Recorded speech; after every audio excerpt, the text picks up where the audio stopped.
Hey friends, welcome to यत्न investment academy और tax video में आप सभी का स्वागत है।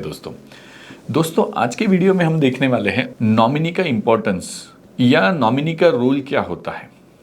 नॉमिनी के ऊपर हमने पहले भी एक वीडियो बनाया है 2 साल पहले लगभग। उस वीडियो में कुछ पॉइंट हमने मेंशन किए थे, जिससे कुछ पॉइंट अभी जो रिसेंट सुप्रीम कोर्ट का जजमेंट आया है, रिसेंट मतलब 1 साल पहले आया है, तो उसमें उन्होंने कुछ अलग स्टैंड लिया है। तो हम बस उसी स्टैंड को क्लियर करने जा रहे हैं कि भी जो दिसंबर 2023 में एक शक्ति यजदानी जयानंद जयंत सालगावकर, ये केस का साइटेशन है, केस का नाम है कि भाई इनके बीच में केस हुआ जो सुप्रीम कोर्ट में उन्होंने इस पर फोकस किया कि भाई नॉमिनी का रोल क्या है, नॉमिनी का इंपॉर्टेंस क्या है, या नॉमिनी क्यों, मतलब उसका लिमिटेड राइट्स क्या है।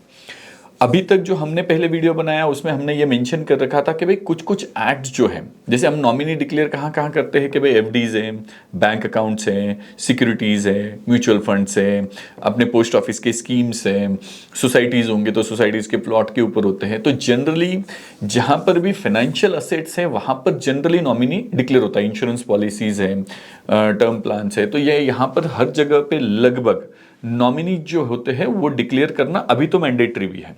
तो कहीं पर 1 है, 2 है, 3 तक भी हम मेंशन कर सकते हैं, उसमें रेशियो भी डिफाइन कर सकते हैं।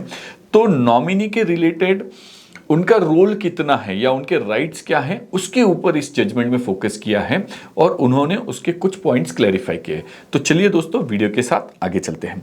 अब इस जजमेंट में दोस्तों ये जजमेंट है मेनली रिलेटिंग टू जो शेयर्स होते हैं, डीमैट अकाउंट बोलो या कंपनी के शेयर्स बोलो। तो शेयर्स में जो नॉमिनेशन दिया जाता है या डीमैट अकाउंट में जो नॉमिनेशन दिया जाता है, अर्लियर लॉ के, इस जजमेंट के पहले के लॉ के हिसाब से या कंपनीज एक्ट के हिसाब से ऐसा था कि भाई वो जो नॉमिनी होता है वो ओनर बन जाता है उन स्टॉक्स का, उस डीमैट अकाउंट में जो स्टॉक्स पड़े उसका, या कोई अदर कंपनी, अनलिस्टेड कंपनी है, प्राइवेट लिमिटेड कंपनी है और उसमें जो स्टॉक्स है, तो उसके जो स्टॉक्स में जो नॉमिनी दिया है वो after the demise of the original owner, जो नॉमिनी है वो ओनर बन जाता है और वो एक्सक्लूसिवली उसका ओनर होता है। ऐसा कुछ जजमेंट्स भी थे और लॉ भी वैसे मेंशन था। बस इस जजमेंट में, इस सुप्रीम कोर्ट के जजमेंट में, शक्ति यजदानी के केस में सुप्रीम कोर्ट ने ये क्लियर कर दिया कि भाई नॉमिनी की जो फैसिलिटी दी गई है ये फाइनेंशियल सारे असेट्स में या जहां जहां पर भी दी गई है, उसका मेन पर्पज ये है कि भाई वो जो है वो नॉमिनेशन होने से जो कंपनी है, जो मेन कंपनी है, लाइक बैंकिंग है, बैंक अकाउंट है, एफडी अकाउंट है तो बैंकिंग है, या फिर शेयर्स है तो जिस कंपनी के शेयर से वो है, डीमैट अकाउंट है तो डीमैट अकाउंट के रिलेटेड है।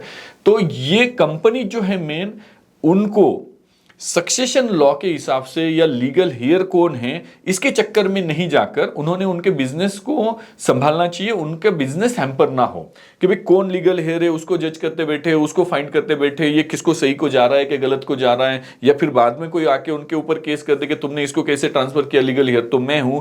तो ये सारे जो लिटिगेशन है इनको अवॉइड करने के लिए, इनसे बचने के लिए नॉमिनेशन की फैसिलिटी है और इसका मेन पर्पज वही है। इसका मेन पर्पज ये नहीं है कि भाई सक्सेशन डिफाइन करे कि भाई इसके बाद कौन सक्सेसर बनेगा।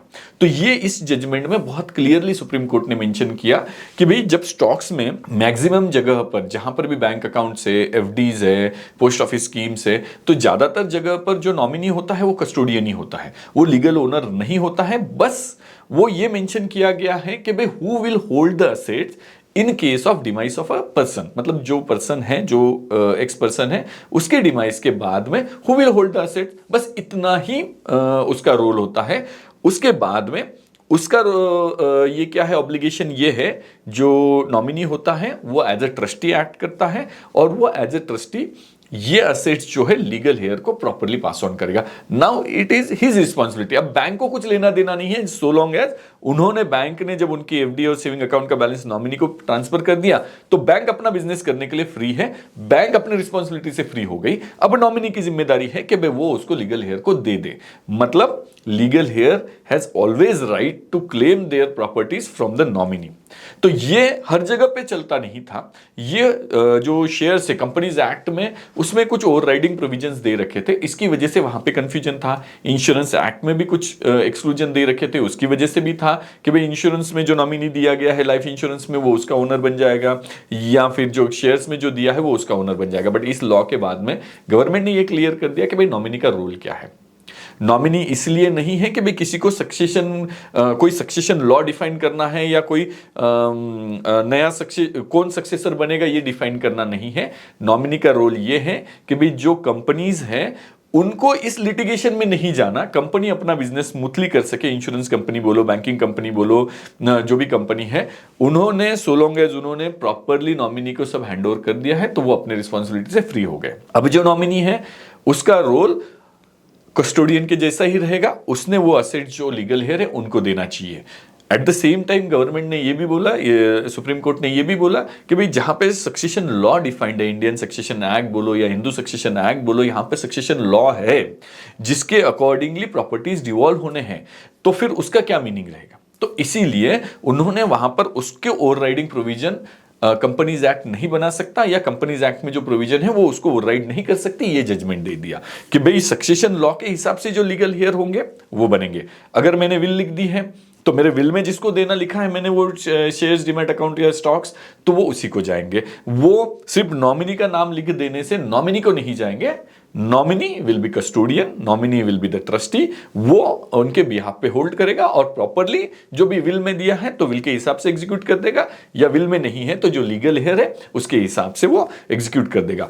तो ये कुछ पॉइंट्स थे जो पहले हमने वीडियो में भी मेंशन किए थे कि भी ये पॉइंट्स पे कंपनीज एक्ट के हिसाब से या इंश्योरेंस एक्ट के हिसाब से वो लीगल ओनर बन जाते हैं। बट इस जजमेंट के बाद में वो भी रिवर्स हो गए। तो उस वीडियो की भी लिंक हम डिस्क्रिप्शन में दे ही रहे हैं, उस वीडियो को भी देखिए, और जहां जहां पर भी ये जजमेंट आने के बाद में करेक्शन हो गए हैं तो वहां पर हमने उस तरह से उस वीडियो को समझना है। तो मेनली इंपॉर्टेंट ये है कि अब ऑलमोस्ट मतलब लगभग सभी भी जगह पे इस जजमेंट के बाद में सभी जगह पे जहां पे भी नॉमिनी है वहां पे नॉमिनी का जो राइट है वो एज एन कस्टोडियन ही रहेगा। वो प्रॉपर्टी को तो होल्ड करेगा but not as a owner, वो एज एन कस्टोडियन ही होल्ड करेगा, और लीगल हेयर का ऑलवेज राइट रहेगा कि भाई वो उससे वो प्रॉपर्टी क्लेम कर सके।